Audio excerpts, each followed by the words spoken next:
C-SPAN's look back at Republican conventions continues. In 1984, President Ronald Reagan made his final acceptance speech at a Republican convention. This clip shows the last half hour of his speech before the delegates in Dallas.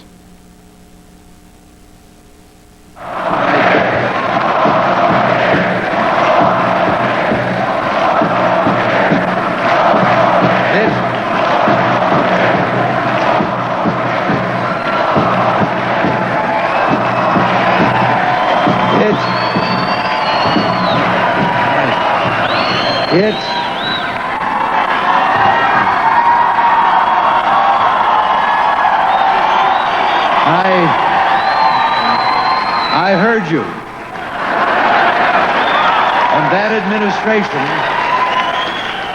that administration will be committed to completing the unfinished agenda that we've placed before the Congress and the nation. It is an agenda which calls upon the national Democratic leadership to cease its obstructionist ways.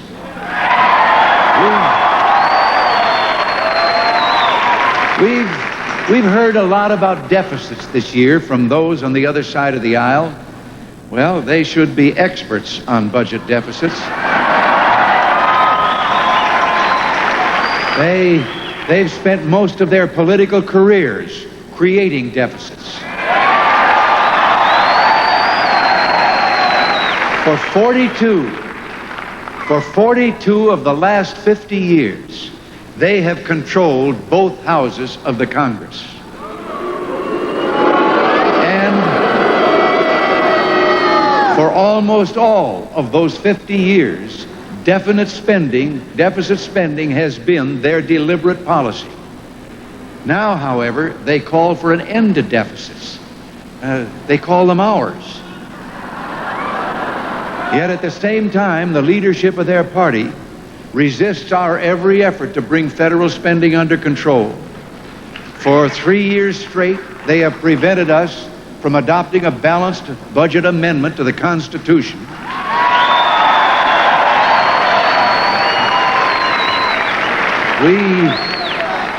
We will continue to fight for that amendment, mandating that government spend no more than government takes in.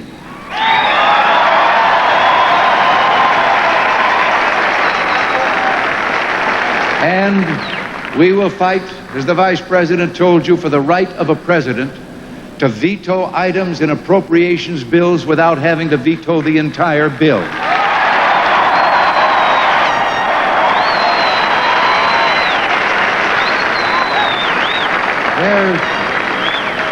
There is no better way than the line item veto, now used by governors in 43 states to cut out waste in government. I know, as governor of California,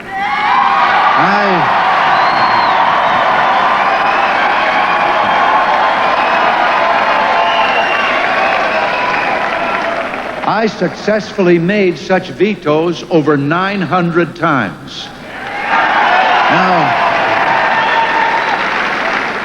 Now, their candidate, it would appear, has only recently found deficits alarming. Nearly 10 years ago, he insisted that a $52 billion deficit should be allowed to get much bigger in order to lower unemployment. And he said that sometimes, quote, we need a deficit in order to stimulate the economy.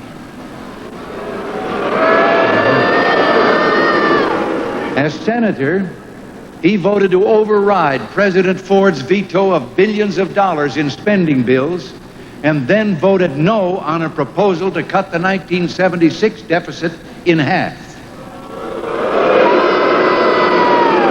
Was anyone surprised by his pledge to raise your taxes next year if given a chance? In the Senate, he voted time and again for new taxes, including a 10% income tax surcharge, higher taxes on certain consumer items. He also voted against cutting the excise tax on automobiles.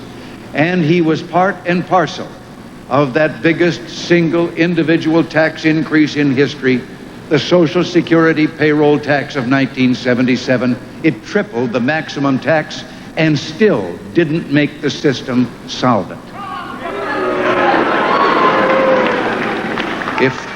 If our opponents were as vigorous in supporting our voluntary prayer amendment as they are in raising taxes, maybe we could get the Lord back in the schoolrooms and drugs and violence out.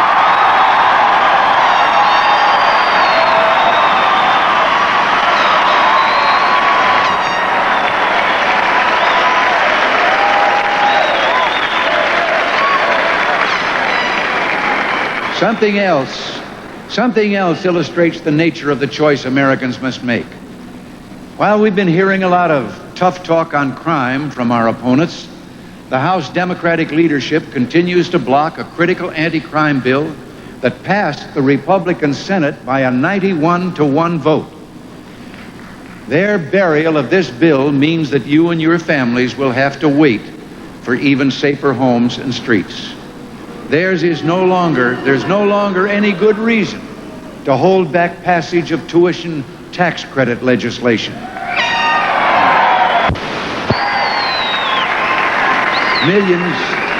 Millions of average parents pay their full share of taxes to support public schools while choosing to spend their children to parochial or other independent schools. Doesn't fairness dictate that they should have some help in carrying a double burden?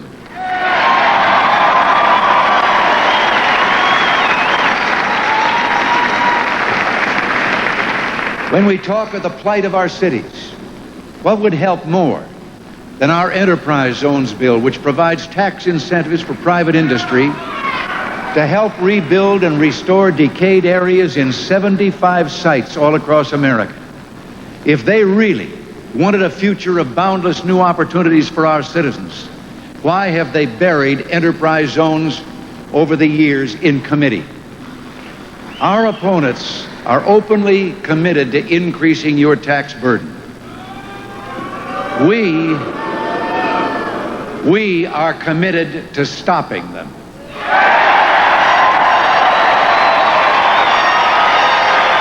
And we will.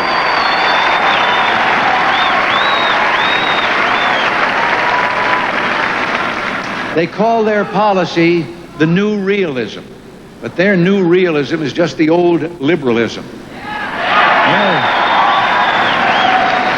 They will place higher and higher taxes on small businesses, on family farms, and on every working family, so that government may once again grow at the people's expense. You know, we could say they spend like drunken sailors, but that would be unfair to drunken sailors.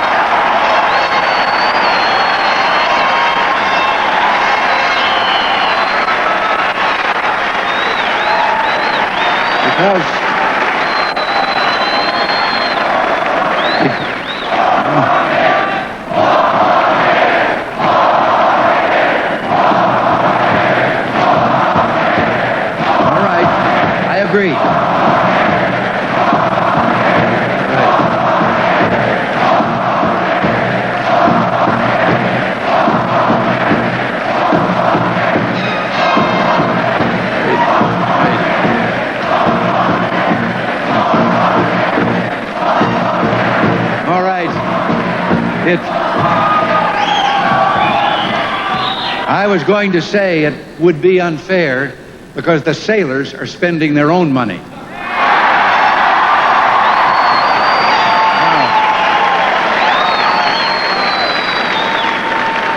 Our tax policies are and will remain pro-work, pro-growth, and pro-family. We intend to simplify the entire tax system to make taxes more fair, easier to understand, and most important, to bring the tax rates of every American further down, not up.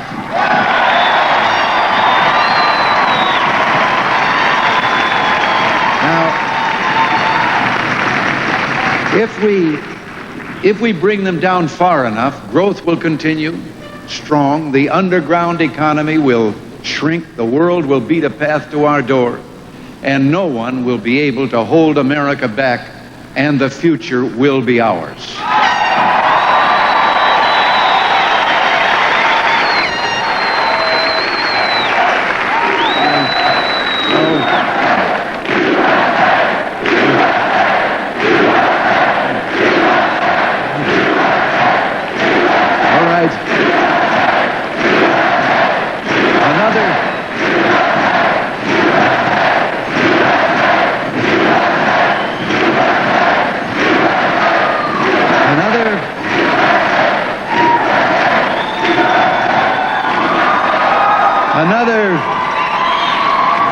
Another part of our future, the greatest challenge of all, is to reduce the risk of nuclear war by reducing the levels of nuclear arms.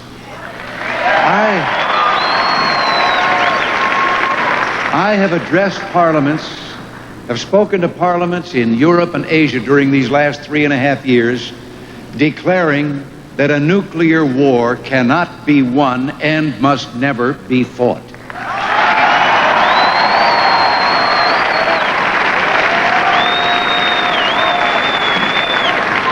And those words in those assemblies were greeted with spontaneous applause.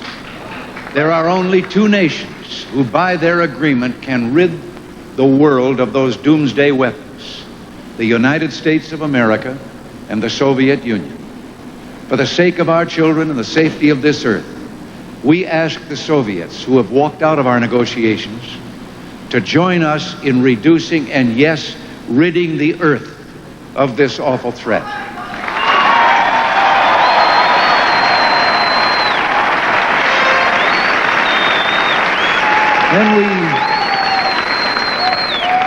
When we leave this hall tonight, we begin to place those clear choices before our fellow citizens. We must not let them be confused by those who still think that GNP stands for gross national promises.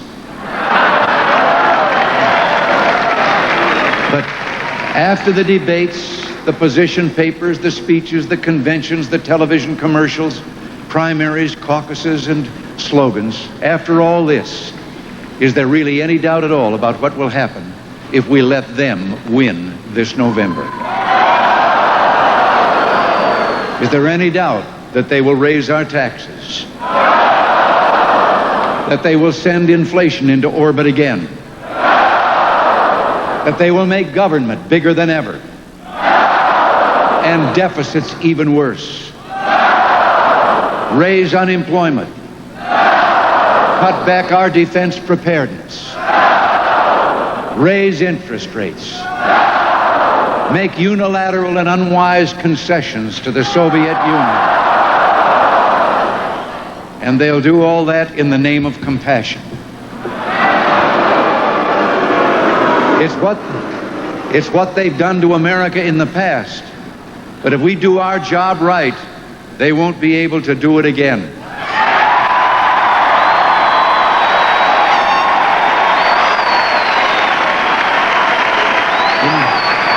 In 1980, it's getting late.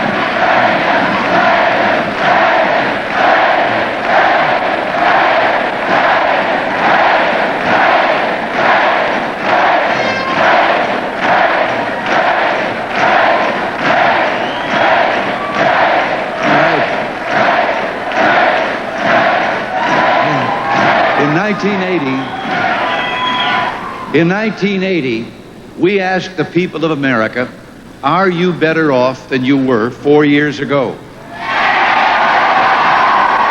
Well, the people answered then by choosing us to bring about a change. We have every reason now, 4 years later, to ask that same question again, for we have made a change. The American people joined and helped us. Let us ask for their help again to renew the mandate of 1980, to move us further forward on the road we presently travel, the road of common sense, of people in control of their own destiny, the road leading to prosperity and economic expansion in a world at peace. As we ask for their help, we should also answer the central question of public service. Why are we here? What do we believe in? Well, for one thing, we're here to see that government continues to serve the people and not the other way around.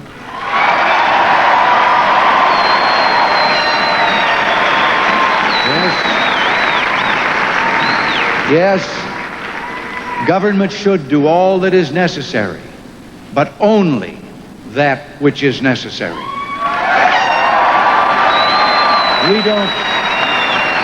We don't lump people by groups or special interests, and let me add, in the party of Lincoln, there is no room for intolerance, and not even a small corner for anti-Semitism or bigotry of any kind.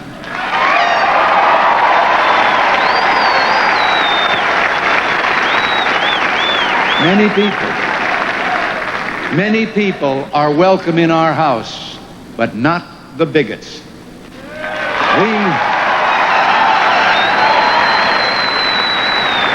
We believe in the uniqueness of each individual. We believe in the sacredness of human life. For some time now, we've all fallen into a pattern of describing our choice as left or right. It's become standard rhetoric in discussions of political philosophy. But is that really an accurate description of the choice before us? Go back a few years to the origin of the terms and see where left or right would take us if we continued far enough in either direction. Stalin, Hitler. One would take us to communist totalitarianism, the other to the totalitarianism of Hitler. Isn't our choice really not one of left or right, but of up or down?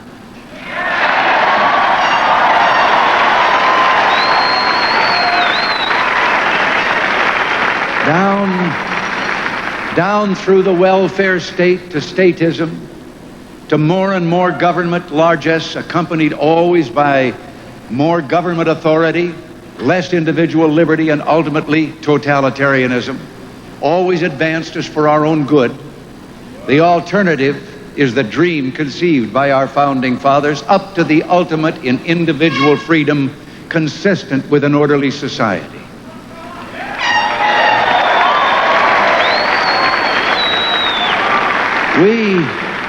We don't celebrate Dependence Day on the 4th of July. We celebrate Independence Day.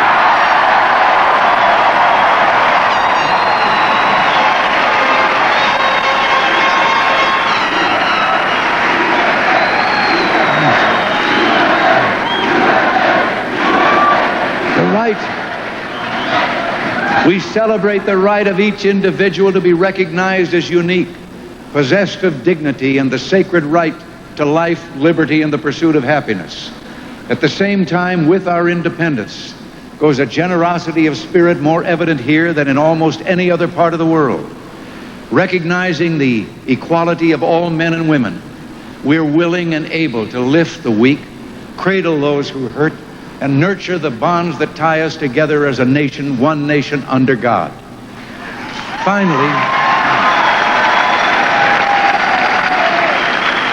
Finally, we're here to shield our liberties not just for now or for a few years, but forever. Could I share a personal thought with you tonight? Because tonight's kind of special for me. It's the last time, of course, that I will address you under these same circumstances. I hope you'll invite me back to future conventions.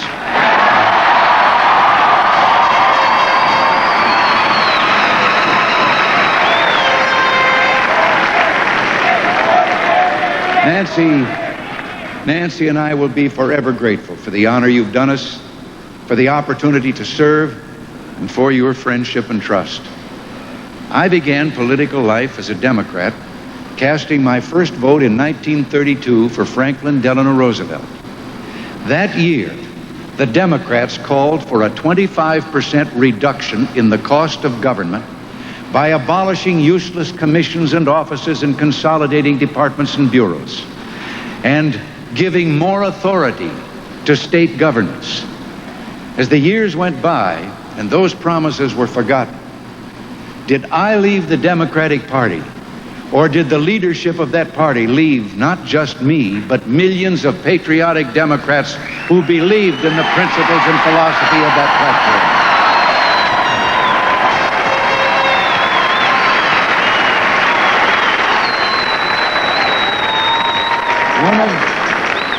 One of the first to declare this was a former Democratic nominee for president, Al Smith, the Happy Warrior, who went before the nation in 1936 to say on television or on radio that he could no longer follow his party's leadership and that he was taking a walk. As Democratic leaders have taken their party further and further away from its first principles, it's no surprise that so many responsible Democrats feel that our platform is closer to their views, and we welcome them to our side.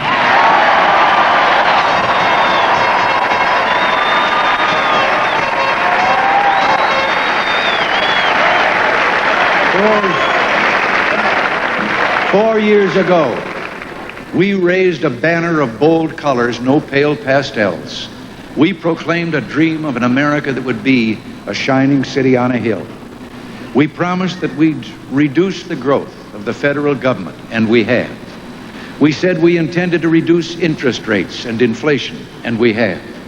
We said we would reduce taxes to provide incentives for individuals and business to get our economy moving again.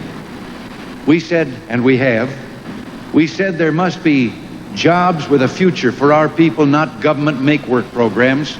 And in the last 19 months, as I've said, 6.5 million new jobs in the private sector have been created. We said we would once again be respected throughout the world, and we are. We said we would restore our ability to protect our freedom on land, sea, and in the air, and we have. We bring to the American citizens in this election year a record of accomplishment and the promise of continuation. We came together in a national crusade to make America great again and to make a new beginning. Well, now it's all coming together. With our beloved nation at peace, we're in the midst of a springtime of hope for America. Greatness lies ahead of us. Holding the Olympic Games here in the United States began defining the promise of this season.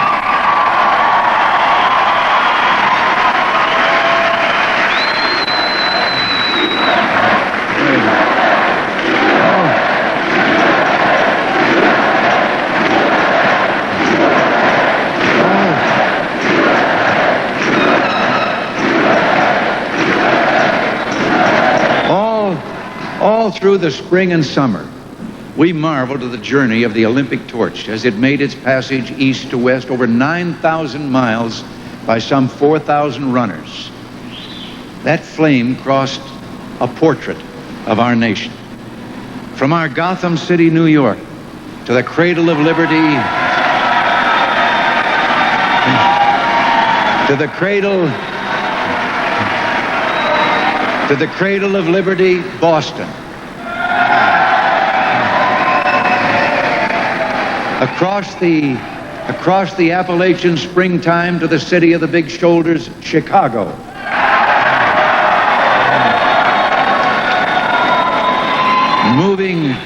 Moving south toward Atlanta, over to St. Louis,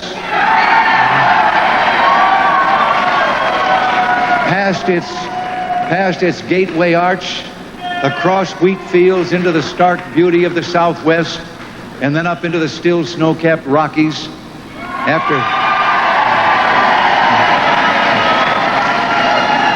After circling the greening Northwest, it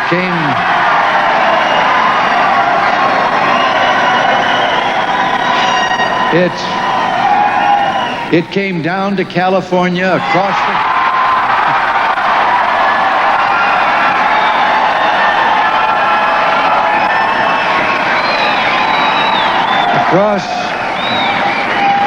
across the Golden Gate, and finally into Los Angeles.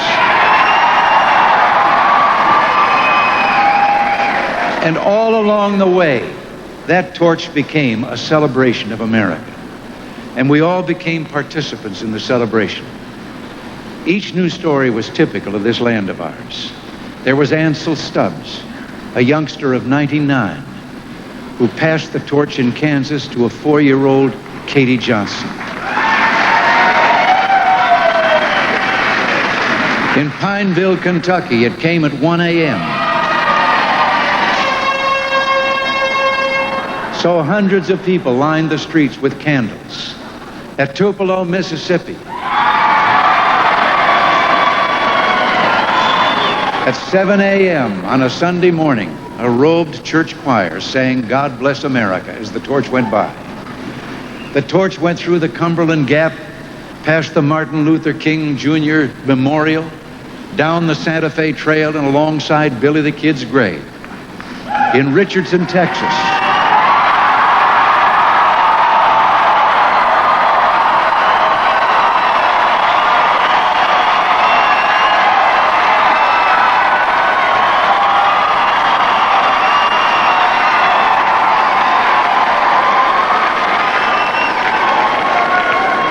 It was carried by a 14-year-old boy in a special wheelchair. In West Virginia, the runner came across a line of deaf children and let each one pass the torch for a few feet. And at the end, those youngsters' hands talked excitedly their sign language. Crowds spontaneously began singing America the Beautiful at the Battle Hymn of the Republic. And then, in San Francisco, a Vietnamese immigrant, his little son held on his shoulders, dodged photographers and policemen to cheer a 19-year-old black man pushing an 88-year-old white woman in a wheelchair as she carried the torch. My friends,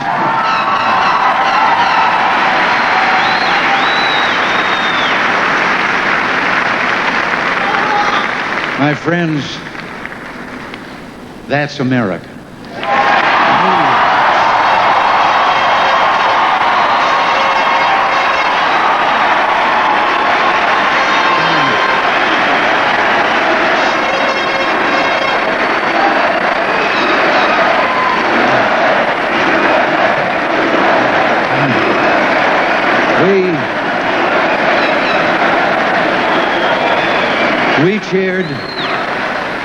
We cheered in Los Angeles as the flame was carried in and the giant Olympic torch burst into a billowing fire in front of the teams, the youth of 140 nations assembled on the floor of the Coliseum.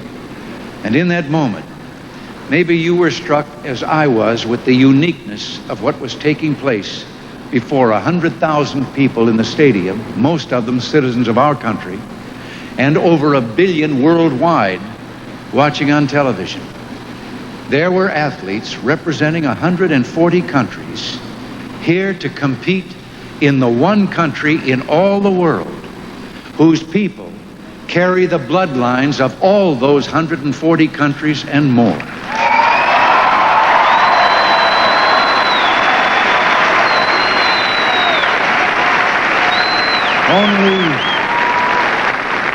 Only in the United States is there such a rich mixture of races, creeds, and nationalities. Only in our melting pot. And that brings to mind another torch, the one that greeted so many of our parents and grandparents. Just this past 4th of July, the torch atop the Statue of Liberty was hoisted down for replacement. We can be forgiven for thinking that maybe it was just worn out from lighting the way to freedom for 17 million new Americans. So now we'll put up a new one. The poet called Miss Liberty's torch the lamp beside the golden door. Well, that was the entrance to America, and it still is. And now you really know why we're here tonight. The glistening hope of that lamp is still ours.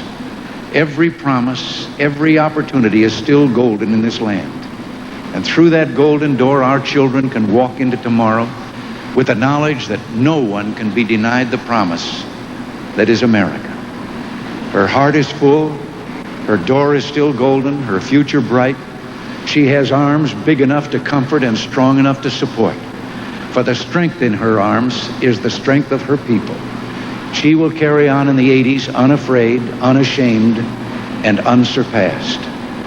In this springtime of hope, some lights seem eternal. America's is.